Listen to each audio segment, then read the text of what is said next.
So now let's talk about the three different kinds of deadlifts. We have conventional, Romanian, and sumo. First, we'll talk about the conventional deadlift. It's probably the most commonly used one that you'll see your patients doing, or some of you may do it, or you see people in the gym. A couple of different things we'll talk about. If we start from the foot position, typically it's a little bit more narrow than you would say with maybe a squat, certainly with a sumo style. My hands are going to be outside my hips and my lower extremities for the duration of the exercise. I can do a double overhand grip like so, or I can do an over-underhand grip. Most people, I think, just prefer to have their dominant arm up. I'm right hand dominant strength-wise, so I typically hold the bar like this. So let's just go over what a basic motion looks like. I want to keep the bar as close to me as I can at all times. This is something that you'll see people when they're lifting heavy weights. It's a little bit tough to do. Sometimes you could kind of scrape your shins up if you're wearing shorts like I am right now. But really it's all down to physics, right? As we've discussed in kinesiology, the idea of a moment arm leverage. You don't want the bar kicking out in front of you like this. I keep the bar very close to me. The bar is going to start on the ground, and this is roughly the height of what an Olympic plate or a 45-pound plate would be.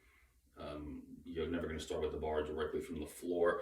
So I start here. I keep the bar very close. Similar rules of tracking my knee behind my foot. I don't want my knee buckling in too much. And basically all you do is pick up the bar. That's it. It comes to arm's length. My hands are actually a little too wide there. So I'm going to keep my hands pretty close. And the reps look like this. The bar hits the floor. I'm going to come and stand back up.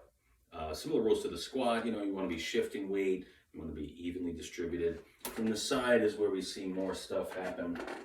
So the most common thing that happens with the deadlift, rounding of the back, right? We're front loaded, but the bar's at arm's length. So what happens is people get in position and they're okay. And the first move, they often pop up like this. This is a problem. Obviously, you want to maintain neutral spine. This is something where you're going to have to encourage your patients to maybe slow down with the weight if they're lifting heavy weights. But biggest problem with the deadlift is that. The other problem that happens with the deadlift sometimes is people's hips come up too fast. So we've got this thing. People start to stand up first. Similar to a squat, you want to try to have people's knees and hips moving at roughly an equal pace.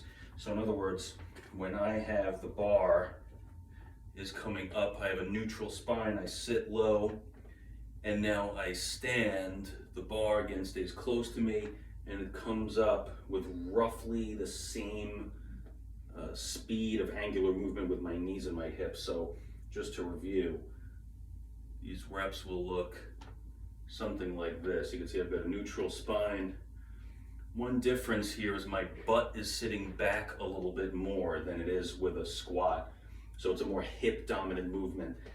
So just to contrast, I'm not sitting with my knees tracking in front of my toes. I'm trying to sit back, really keep my weight on my heels as I slide the bar up and down.